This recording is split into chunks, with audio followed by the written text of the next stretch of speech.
Ang susunod na programa ay rated G. Ito ay pwede sa lahat ng manonood. Ang susunod na programa ay rated G. Ito ay pwede sa lahat ng manonood. Ang susunod na programa ay rated G. Ito ay pwede sa lahat ng manonood.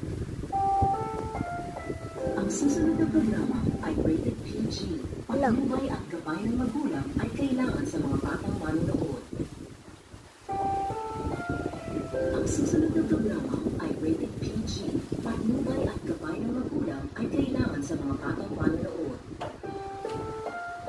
Ang susunod Sige, na programa madaya ka. ay PG. Patnubay at Paulit-ulit gabay ng magulang ay kailangan sa mga batang manonood. Ang programang ito ay rated SPG.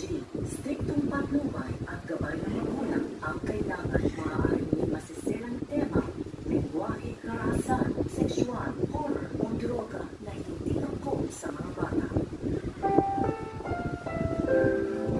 Ang programang ito ay rated SPG. Striktong patnubay at gabay ng magulang ang kailangan. Maaaring may masisirang tema, lengguwahe, karahasan, sexual,